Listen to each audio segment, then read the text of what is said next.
Hey everybody, welcome to Reverse Homesteading. I thought you might like to see my blueberry, which I featured a lot. But today we're doing some problem solving, one of which being my cute little hoops that I use to keep my frost covers on and any nets that I need. The problem I've had with this one is that the soil is softer in some areas than others of the garden. So this one keeps popping off because this post has gone down further into the soil. So all of these are the same length. I thought, oh, I'll do them all the same, it'll be fine. But then I didn't think about the little bamboo posts going further down in some areas than others, so that's quite sort of shaky. And you get a wonky shape when you actually put it up there. So it does hold the frost covers, it does mostly do the job, but I thought, oh, perhaps I can repurpose this and put a longer one on there, which is what I'm going to do today because I've had trouble with frost in this garden bed. I was hoping that the netting over the top would actually help, but as you can see, I'm in the process of making a little cloche within a cloche, I guess. And so this one will be a frost cover.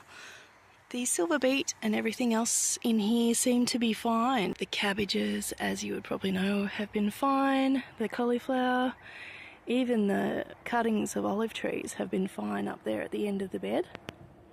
So yeah, we're going to just put a cloche around this, around the kohlrabi. So there you go, if you plant kohlrabi late in the season, you might need to protect it from frost. So I'm just going to put the ones that were pesky in the other area of the garden well, they're not shorter, but they weren't quite long enough for what's happening under the soil, and just put those there. Doesn't really matter what kind of shape you make as long as it's sturdy. This one's pretty sturdy. And because I'm putting a trellis up here for my peas for winter that are just sprouting now actually, I will need that trellis up there soon, so I can't let the cloche go over that. So that's why it's sort of right up against the trellis. So I'll just put the cover on. So here are our little kohlrabi tucked in for the evening. It's midday, so I can't leave them under here. But the little baby ones will be quite happy under here as well. So we've just managed to get it underneath on the other side. I had to put a third rib in here in the centre, but that's okay because I actually had a third one where the supporting poles went too far into the garden bed and this was essentially too short as a result. So we've got a medium-sized or smallish one there, and this one will be undercover. Once I make sure that it's undercover at this end, I might move these posts a little. And the other thing I forgot was that I've done the hugelkultur thing in this garden bed to the extreme, and there's actually quite a big log under there. So managed to wiggle the post in there eventually.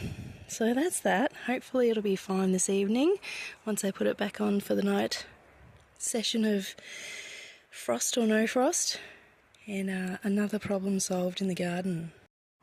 And probably one of the most exciting moments of the video is this beautiful crocus is about to give us saffron. So hopefully that focuses well for you.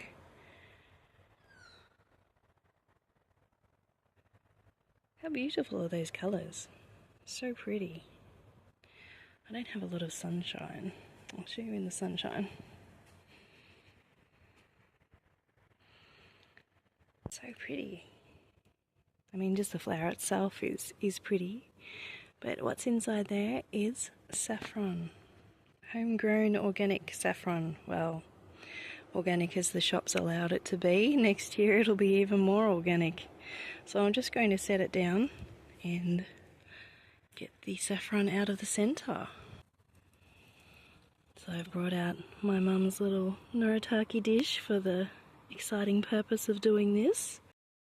The internet said to take the saffron out as soon as the flower opens. I guess that's now. So I'm just going to maybe go one by one. Go right down the bottom. Oh my goodness, that's so exciting. And there's one more. There we go. I guess they all have 3 in them. So pretty. Well, there you go, my very first saffron harvest. So good we could all share that together. I get excited about small things, but that's pretty cool. Back inside with our organically grown DIY saffron. Good we don't use much, so maybe we'll be using our own all the time. I had actually forgotten I had kept this last little bit here, along with a very handy dandy ampule vial little bottle.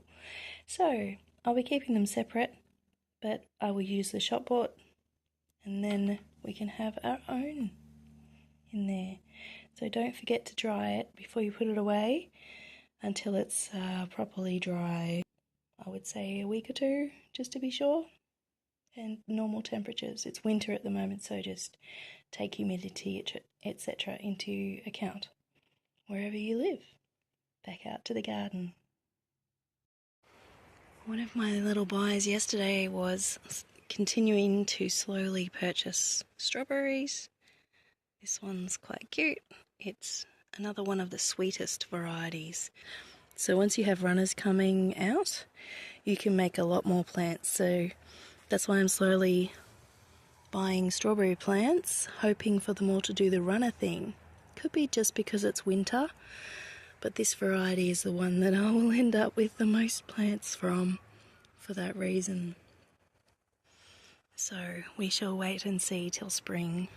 In the meantime, if I see any with runners on them in the shops, I will be purchasing those ones above the others.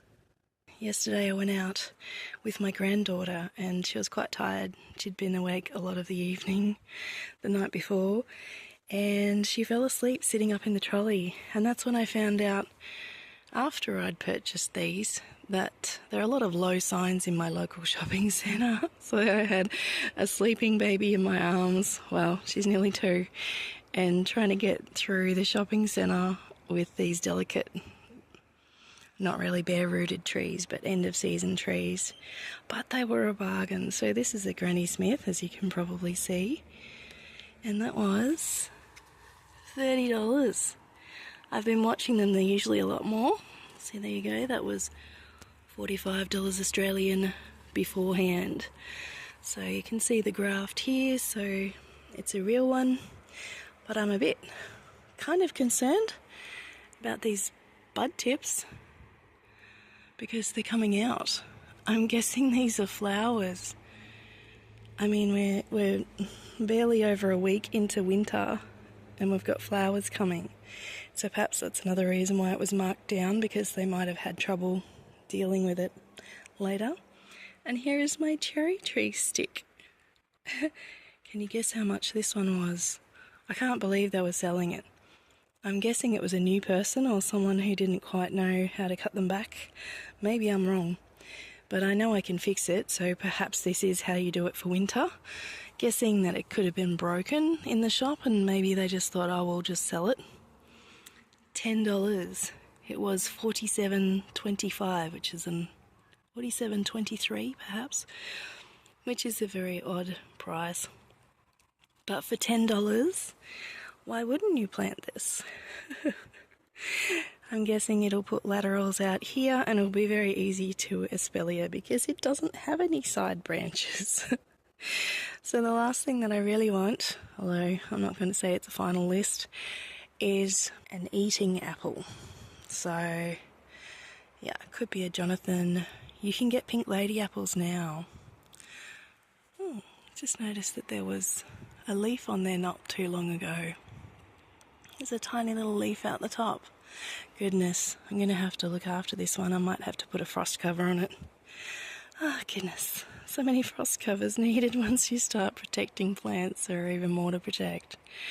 But that's my little stories for today. Hope you're having fun in the garden. Thanks for watching, and I'll see you next time.